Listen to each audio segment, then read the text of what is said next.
Hello, I'm Zachariah Bogart, and welcome to Let's Talk Sedalia, a 1-hour program dedicated to bringing you news about Smith Cotton and key issues shaping Sedalia, Missouri. Each week, we welcome new guests to discuss topics that matter to our community. Let's Talk Sedalia is hosted by Ron Tollner, John Meehan, and myself. Now let's kick off things with the Smith Cotton News segment, hosted by me. Welcome to Let's Talk Sedalia. I'm your host, Zach. This is the Smith Cotton News section. Today, I'm joined with 3 CAPS associates from 3 different strands. I'm going to let them go around and introduce themselves. All right, so my name's Hayden Rohr. I'm part of the engineering and manufacturing strand. My name is Rylan Woolery, and I'm a part of the business and entrepreneurship strand. My name is Kelton Barth-Fagan. I'm a part of the medicine and healthcare strand. Thank you guys for joining me. So today we're going to talk about CAPS. I had previously had some other CAPS associates on first semester when we were at the WK building.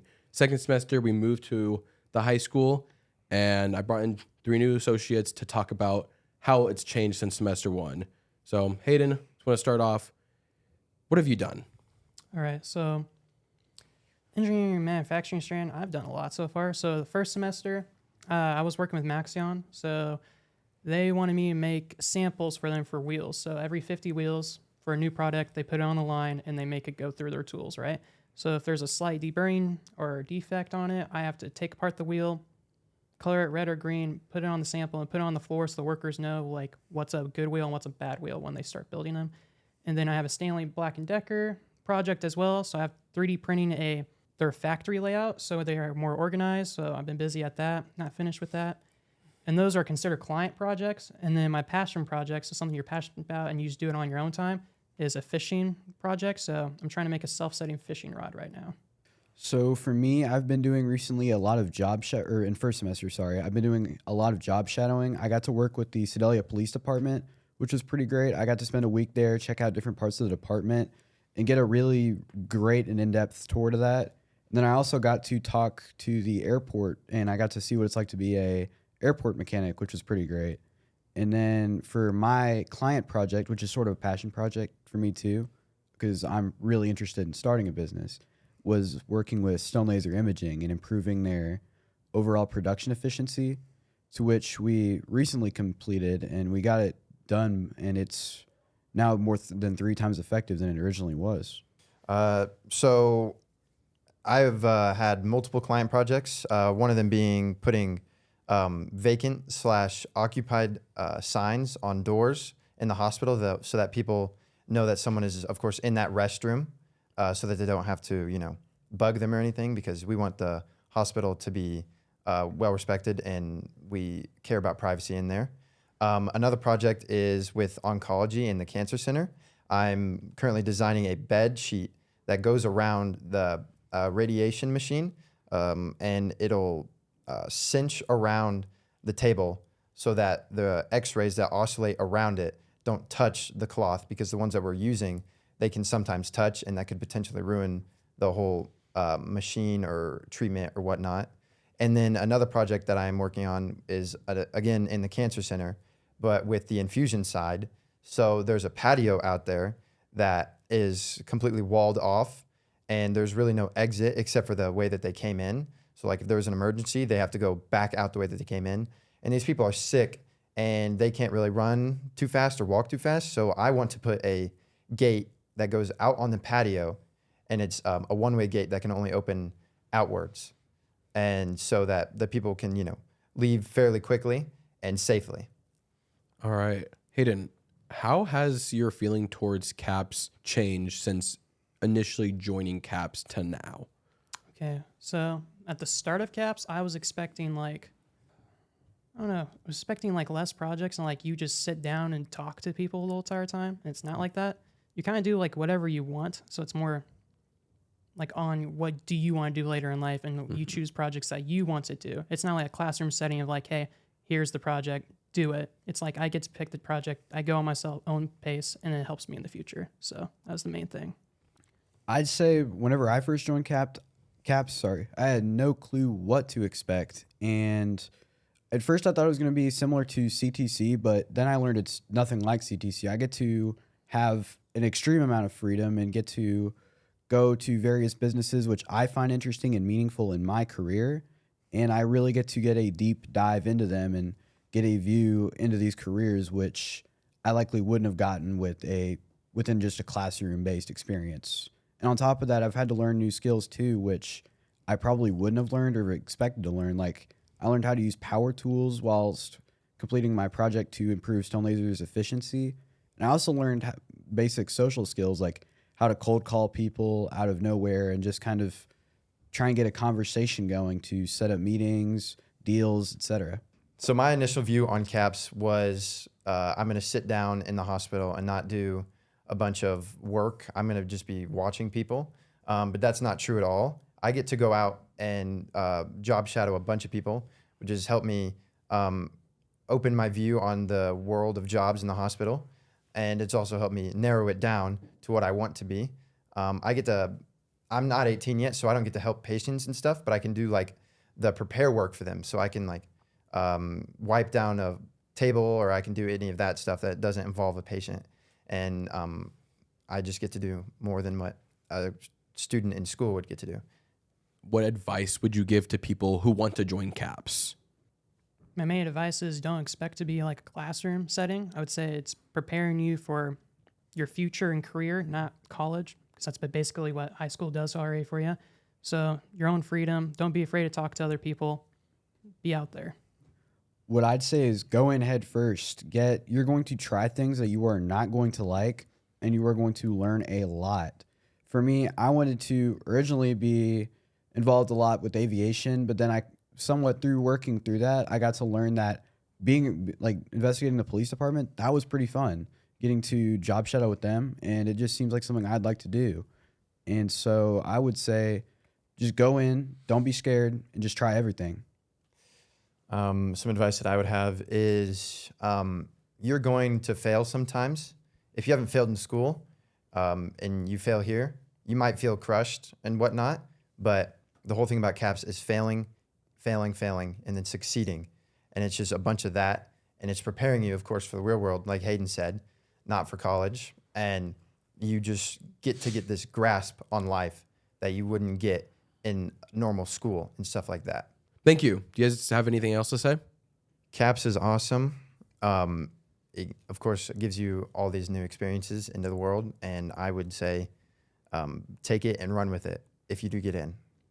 If you take CAPS, you're going to have more freedom to do anything and try out any career you'd like than you will with any other classroom program, anything in the high school, or really just anything in any school-based program besides here.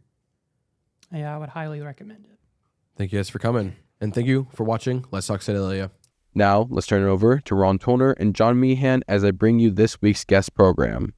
Welcome, everyone, to a new session of Let's Talk Sedalia. Of course, with me here in the studio today, which happens to be at Smith Cotton High School, with me is my compadre, my co-host, Mr. John Meehan, and behind the magic curtain is Zach Bogart, who basically makes all of this work. Mm-hmm. Our guest today is Ms. Rachelle Simon. I've known her since she was probably below knee-high. A very active, very energetic young lady. And she is the executive director of the local United Way.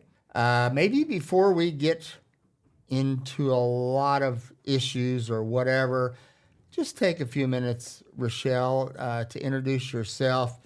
It can include family, education, hobbies, whatever. Just give us a little information on Rachelle. Yeah. So I grew up here in Sedalia, and my family, my parents, Howard and Bobby, and I have a little brother who's not so little anymore, Brett. But I graduated from Sacred Heart and moved kind of along. I went to school at Rockhurst for college. And after that, did a lot of different things. And so part of my background is in higher education, social services, and ministry. That's where a lot of my professional life was spent. But before I kind of jumped into that, I did a year of JVC, so Jesuit Volunteer Corps, so like a post-grad volunteer year right after college. Okay. So I lived in Montana on a reservation and was a house parent.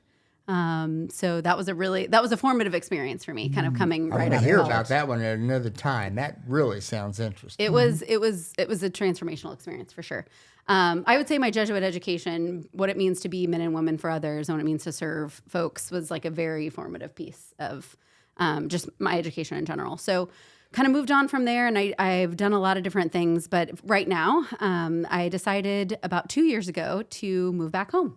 And a lot of that was due to just really thinking about, I'm in a place in my life where I want to be involved, right? Both my parents are from here, and I have a lot of family around here, cousins, extended family. And I've always come back to visit Sedalia every year, multiple times a year. It's always been home to me.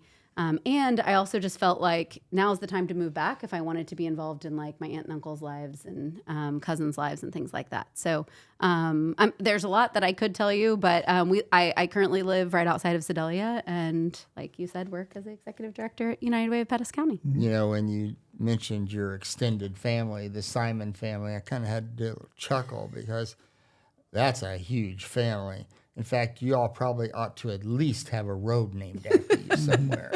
You know, I think that's funny. I don't know that we do, but we could. You know what I mean? Yeah. But yeah, my mom is one of 5 and my dad's one of 6, and so a lot of folks kind of around here that are family, which is great. So, how did you actually find your way to the executive director position here? Yeah, it's a great story. So I was at the time working as the college chaplain at Westminster College in Fulton. And I thought moving back to Fulton was going to be close enough. I was looking for a job in Missouri, and at the time I was working mostly in higher education. And I was like, you know what, I'm going to go back to back to Missouri, move to Fulton, and that's an hour and a half. That'll be plenty of time, I'll be close enough. But what happens is that when you're close, you get invited, right, to family gatherings, to birthdays, to things that I couldn't do when I lived states away, which, so when I was gone for 20 years, I lived in a lot of different states that I had to, the only way to get home was a plane ride. It's a lot harder than an hour and a half. So I found myself, really my week life was in Fulton, but my weekends were in Sedalia, right? And so it just didn't feel sustainable. So I was like, well, I think I might just need to move there. Like, let's just see what would be available there. And I actually emailed the current director at the time, Samantha Gilpin, because I knew enough about United Ways to know they would have a landscape of like social service needs in the community. And kind of my background, I was like, I could probably do a lot of different things. And I was just really, it was an email saying, I'm interested in moving back. Do you know of organizations that might be looking, or that kind of thing? Mm-hmm. And she replied and said, yes, I've already, and I attached my resume because I just wanted to be taken seriously, like just call me so we can talk, And she forwarded the message on to the board of directors and said, I forwarded it to board and they'll be in touch. And I was like, oh, I thought maybe, I knew enough to know there was only one employee at the local United Way. And I knew enough about nonprofits to know, oh, this is probably a working board, right? So she doesn't have time. She's going to let the board of directors have this networking call with me, which I was fine with. All right. So next thing I know, I get a call from the board president who says, I just really feel like this was sort of a God moment. He says, because 3 days before I got your email, she resigned. So they were looking. And so it became, are you interested? And then it became, oh, I don't know. I need to see the job description. And so it just kind of discerned together. And after kind of learning a little bit about the United Way, and of course in the last 2 years, a lot more, it was a really good thing to say yes to. It fits for me. That sounds like fate. A little bit. Yeah. Totally. Yeah. So, as I said at the outset, I know you're a go-getter. You always have been. What's a typical day in the life for Rachelle Simon? Yeah, that's a good question. So there's so many different things.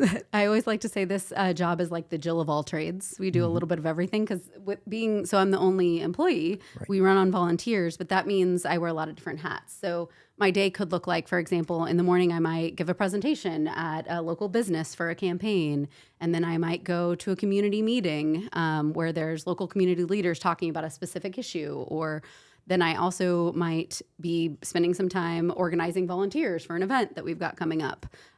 There's some administrative tasks that go into every day too. And then of course, a lot of days I'm meeting directly with clients to either try to figure out, what programs we have that might be able to help and or what we can refer out. So I really love that I get to do a variety. I love that it keeps me kind of meeting with folks who do have needs, clients, but also then I get to meet with like different sectors in our society, right? I get to kind of get plugged in to go to chamber meetings or to get to go to different businesses. And so it gives me kind of a bird's eye view of the community, but also those relationships, which is really what it's all about. Sounds like you're able to balance all of that pretty good. You know, you throw the ball up and you catch it, you know. Sure. Yeah, very good. Yeah, I do my best. I say sometimes I feel like a juggler, you know, but I think at the end of the day, I learned about myself in previous employment opportunities that I like variety. You know, some people like to do the same thing every day. That gives them a lot of comfort or they enjoy it.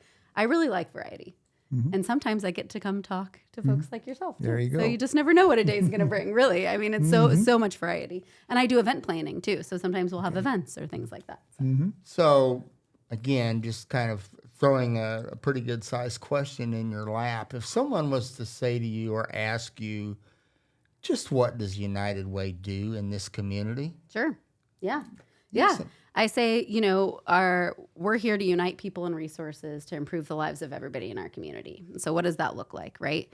That looks like supporting all of the great things that are happening, right, through our grants, so funded partners or grants we give to nonprofits. So support all the great things that are going on. But also where there's gaps, right, and needs in our community, try to work together with other people to fill those gaps, to start new initiatives, to try to be part of filling what the community needs. But really our main impact areas are around education, health, and financial stability.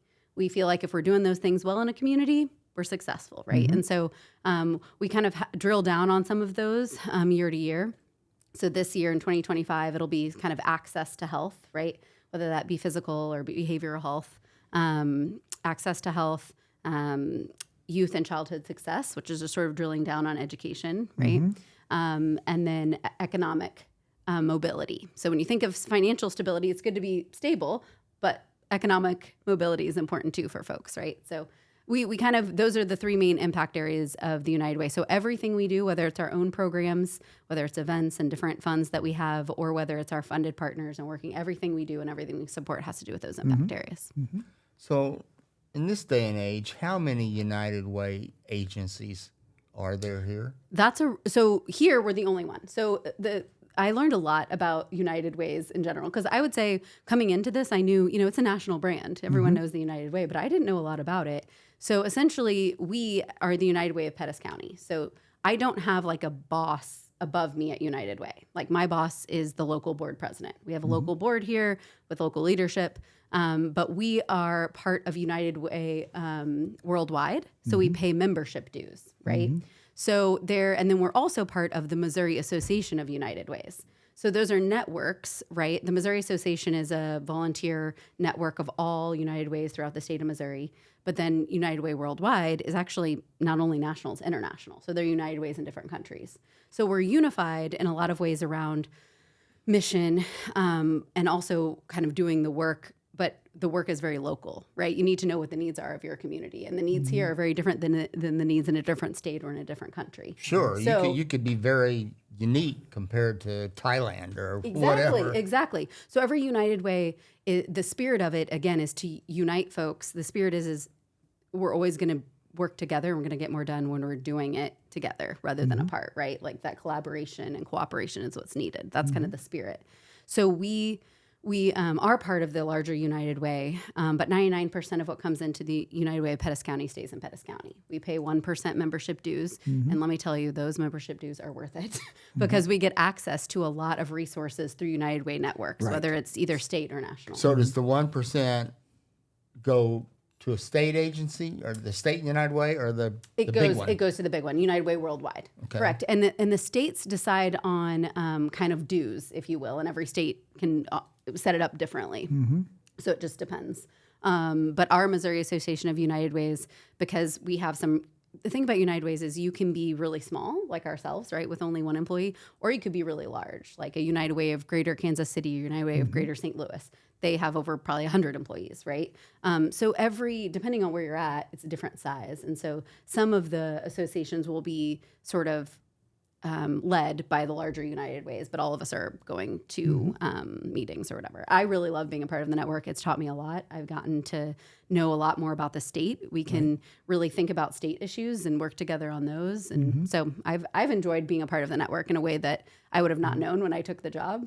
I just thought, hey, this is Somebody told me once you're kind of like a community organizer, right? At the end of the day. And so I was like, yeah, that's true. And I've enjoyed Makes it. sense. Yeah. What time of year is the United Way campaign now? So that's a great question. It's gotten, I would say a lot of timelines have gotten skewed post-COVID, right? I think it used to be a little bit more predictable. But we launch, the earliest would be August, right, that we would launch. Our Day at the Park campaign kickoff is always in September now, which is a great event at Liberty Park. And then really we majority of our fundraising, our campaign committee stops meeting in March. So it's like that kind of period now. So we start in August and we end in March, but really any of the time, I've realized we can be pretty flexible. So like some businesses will say, hey, a really great time, because every business has their own ebb and flow, right? They may say a really great downtime is April. Can we do an April to April campaign? Sure. Like we have a lot of flexibility to say, sure, I'll come and do a presentation then, and you can run a campaign whenever you like, because at the end of the day, it's going to fit a different timeline, right? Sure. You know, I remember over the years, some good friends of mine were on the board of directors for United Way. Yeah. And you mentioned earlier, I think, an active board. That's probably an understatement, especially when it comes to the fundraising side of things. So do you still every year, I'll use the word interview for lack of anything else, but interview potential recipients of United Way aid? Like the funded partners that you're talking about, our grant recipients, we do not interview them. So the process looks like everybody who's any nonprofit who serves folks in Pettis County around the impact area has a chance to apply in the fall. So that is a timeline as well. So those applications get turned in. I think it's October and then November they come in, and then we have the allocations committee that meets. So those are board members that meet and review the applications. And then we can have an opportunity to, have follow-up questions submitted. Sure. But then those decisions usually come out around January. So there's no interview process anymore, but there is still a paper process. And then of course, I feel like that's one of my roles is to really know these folks, get to know the nonprofits. We also do 2 funded partner grant information sessions before, because if you have a new nonprofit and they've never done this, it's nice to be able to say, hey, here's what it's going to look like. Let me sort of help you understand some questions that you don't know, right? Those kinds of things. And so I usually, by the time, someone is applying, I've at least gotten to know them, or we know them from the past, or different things like that. So they don't do interviews anymore, but I do agree with you that we are a very working board. I always say when people, we always love, my board members are awesome. We've got 12 great board members right now. And when new folks are interested, I always say the most important thing is to show up. We need your presence. We need your presence not only at board meetings, but in committees, but also we do a lot of volunteering. We really do try to be very active in the community, which is great. So I think you said earlier you're maybe not at the end of your second year, but you're at least well into it. So over that 2-year period of time, would you say, were there any issues that you were not anticipating? Sure. Yeah, I think I didn't totally understand the impact of COVID, to be honest. I kind of came into the role at a time when a lot of nonprofits were hurting locally. And it makes sense, right? The economy took a toll on everybody during COVID. And so what that means is when the economy takes a toll, nonprofits don't see as much fundraising. And so it all kind of trickles down. And so, I think that I could have thought about it, but you step in and you're like, okay. So I guess what I'm saying is it really felt like the first year I was in, I was rebuilding. Right. Also because I was the 3rd executive director in 3 years. And so turnover in positions also causes, how are we getting back into a sense of just building those relationships and a little bit of stability, but you're kind of learning as fast as you can. So I would say those were some of the challenges. And out of that, I think because of COVID too, everybody kind of got used to staying home, a little less maybe engaged in community. Right. And so a big part of what I do is get people excited about volunteering. And I've always been excited about volunteering, but the sort of people that used to maybe volunteer, then COVID happened, well, they got out of the habit, right? And then it's getting people back into those habits. And I agree with you totally on that. The year 2020, 2021, there were a lot of hermits that were generated in that period of time.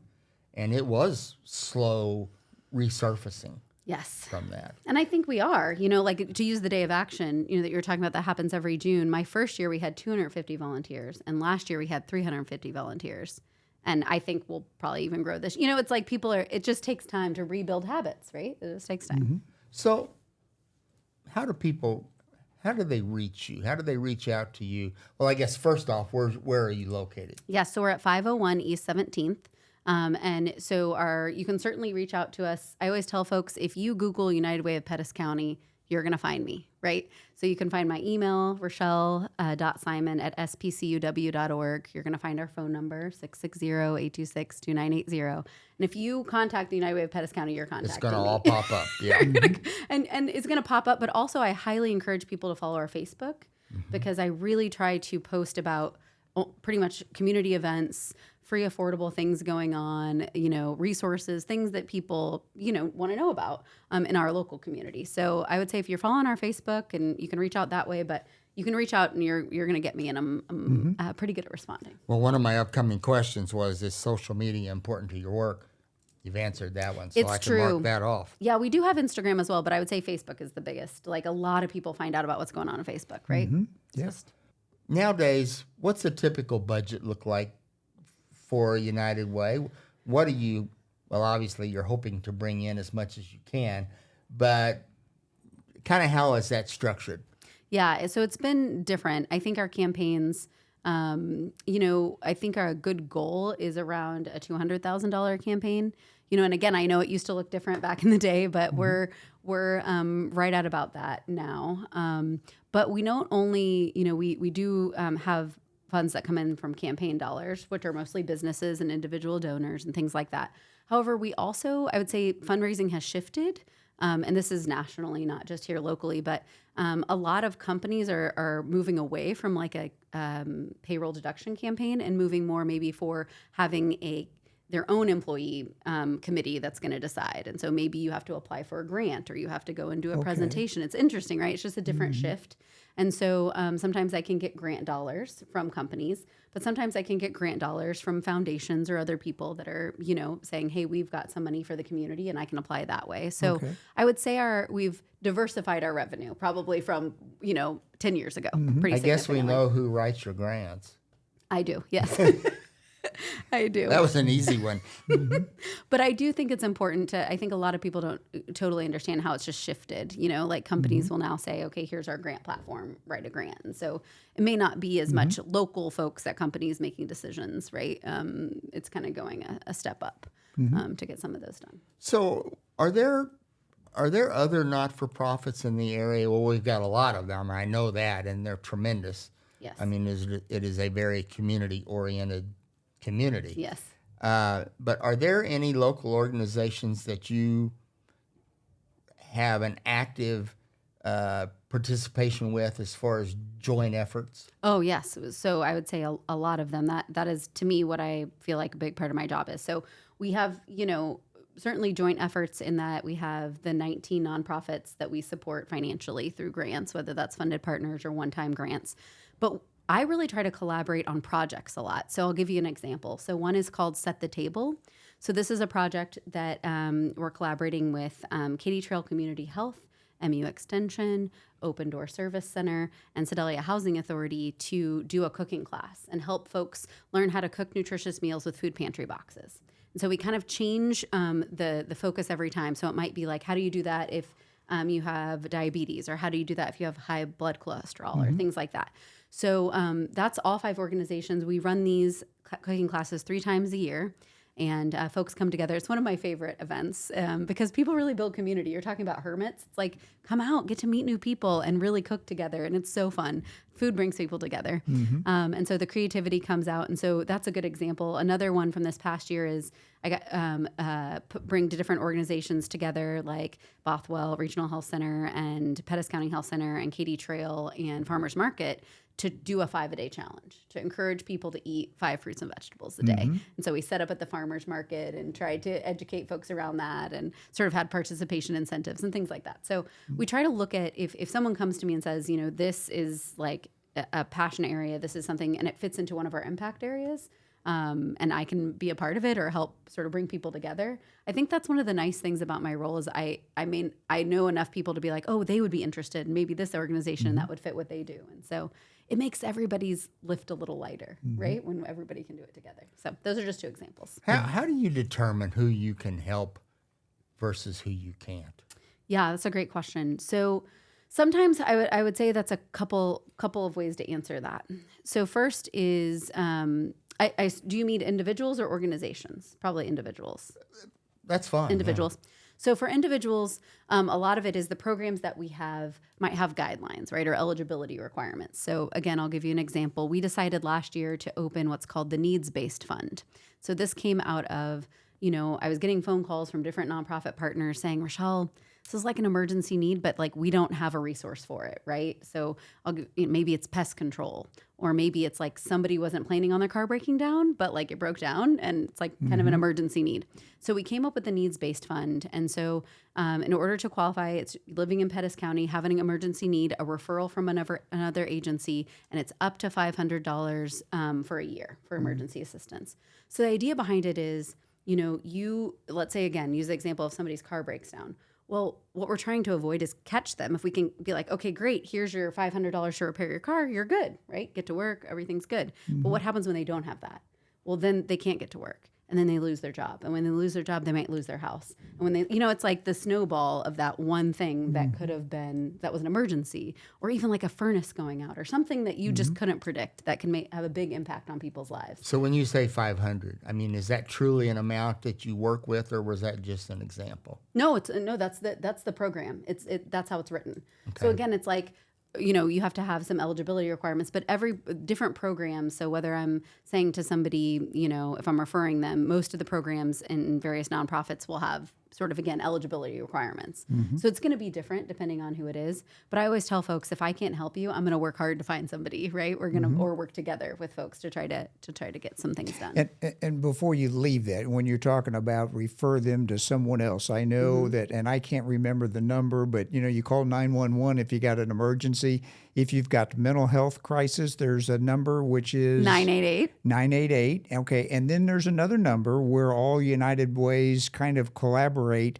211. 211. and people could, those who have an immediate need, yes, dial 211. They'll yes, actually get Kansas City, but Kansas City has all of those organizations available to them right here in Pettis counties. So they'll direct them to the right one. Correct. Okay. Yeah. That was excellent memory. That was really difficult math, John. I was impressed how you came up with that. But 211, and that's one of the things I would say is a perk of being part of United Way Worldwide, right? Is this idea that we have this resource line. You need something, call 211. They'll ask you your zip code, and figure out what you need and get you to the right place. Yeah, and that to me, that was a really huge step for the local United Way, because they had to put, the leadership before you had to put all of those together to submit them. And I served on the board during that period of time. Thank you. And so it went up there so that then it made it, once all that hard work up front was done, I'm thinking that it makes it easier now and yes, quicker for those people to get responses. 100%. Yeah. Yes. Okay. Well, thank you for your service on the board. I always tell everybody, thank you. This organization does not run without board members. So thank you for your part in doing that. I was just one of many community people who all stepped up. That's right. It's all good. But it is needed, and so I think that's and it is good to remember that 211 is an option for folks. And even if you're traveling, if you see somebody in need and they're like, you can always say, have you tried 211? Yep. One of my other questions on here was United Way employees and volunteers. Well, we've hit that too. We obviously know one employee, and just to repeat something you said earlier, were you looking at anticipating 300 or 350 just assisting in that one program? Just for our day of action on June 21st. Yeah.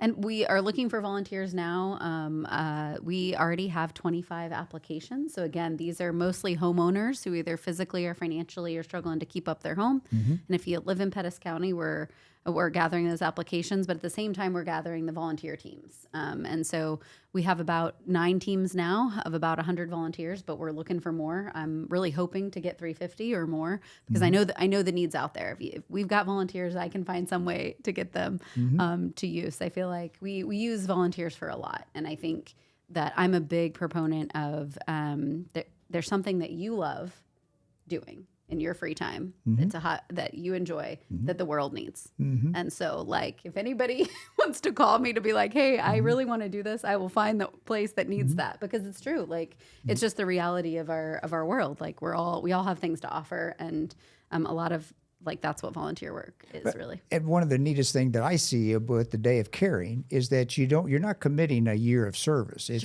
one day. Maybe a complete day, and you'll be tired afterwards, but it is just one day out of your life to do that. It's a great thing. And now it's 7 a.m. to noon. There you go. So you get up, you get fed breakfast, you go out and you work. It's amazing what a lot of people can do in 4 hours. And I think the Sedalia Lions Club has helped served one of those meals in the past. Yes, they help out with lunch, which is really, I'm very grateful for that. But yeah, that's a great point. Like we do have, so the Day of Action is when all the teams do it together, which is in June. But we've also started doing Days of Caring. It used to be called Day of Caring. And so we wanted to keep kind of that name and homage. And so we do Days of Caring that are specific to an organization. So let's say, an organization like Coca-Cola, very involved, does Day of Action, but it says, hey, our team would do this 2 more times a year. So they pick whenever works for them. And then I just help pair a project. And so just this past Saturday, we had Bothell Regional Health Center Population Health Team do a Day of Caring. So that can happen, if you can't totally make that one day work, right? Or you can make that one day work, but you're like, I would like to do this at least 1 more time a year or 2 more times a year. Let me know. I promise we'll make it work, and we'll make it work with whoever's And that's your job, to put this need with these helpers to coordinate, put in all that together.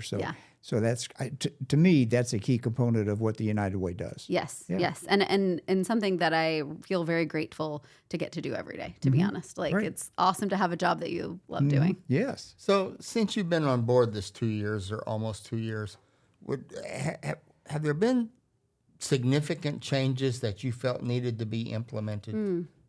Yeah, I mean, I think that it's back to that rebuilding, right? I think that a lot of some stuff, it was like bringing some things back that had been done before. But I also do think some of it was trying to think about what are the needs now and how are we trying to adjust to the time right now. And so I think a couple of things that I tried to implement is this idea of sort of role modeling in the volunteer sector. So, they were already serving monthly at Community Cafe, but being involved, like if we see other organizations that need volunteers, how can we have a United Way team to like gather? How can I show up to volunteer? So I think we're pretty active in that way. And I also think some of the ways in which we're trying to collaborate together, right? And bring other organizations together to try to work together to meet needs. I think that's something that has always happened, but I think there's ways in which we're continuing to do that work and maybe, again, rebuild some collaborations, or maybe new agencies popped up. So we're trying to figure out, okay, how do we collaborate with them and how do we support them and those kinds of things. Excellent. So, again, this is kind of one of those make-a-wish questions. When you look at our community, you look at United Way today, what other things need to happen with United Way? And I guess another way I would just put that is, what are your goals for the future? Yeah, goals for the future. So I think there's 2 major needs. I'm going to start with the needs in the community and kind of build on some of the things that we're hoping to do at the United Way too, and with different organizations. So I think we've got, what I hear time and time again is transportation and housing, right? Affordable housing are needs in our community. And so I want to be a part of whatever is going to happen in the future around those conversations, trying to put different people at the right table to make some decisions to make those kinds of things happen. One of the big things we're working on right now is sort of a walk-in hub called Mercy Services United, which is going to have 9 different organizations working out of 501 East 17th. So when people walk in, they'll we'll be working on a needs assessment with them, because I think what happens a lot is someone comes in and says they have one need. You know, they're like, I need help with this, because that's what they're focused on. But really, there's a lot of resources that could be offered to them. But, you know, nobody's asking about those other things in that moment, because we're just trying to help them with this one thing.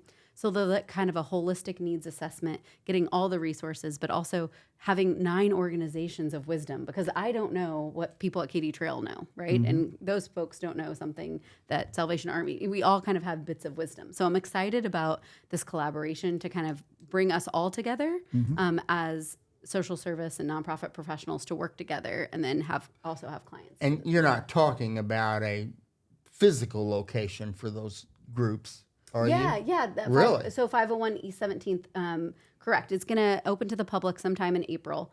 And what it will be is it'll be a physical location where organizations are coming to work out of that space different times throughout the week. So maybe some people will be there like one day or 2 days or 3 days or Well, things and like like, that. for example, if United Way is there one day, but it's not there the next, obviously your group will be trained in the methodology of where they need to be sent to, or which group to talk to. Yeah, and our office is going to be there. That's our permanent location. So some people, most of the organizations, it's not their permanent location. They're coming to be present for however many days. But for us, I think that's part of kind of our role, is to keep bringing people together, to say, hey, like, to me, when we work together and we build trust and we build relationships, whether it's, you know, with clients or with each other, it just really helps everybody kind of get support and get what they need.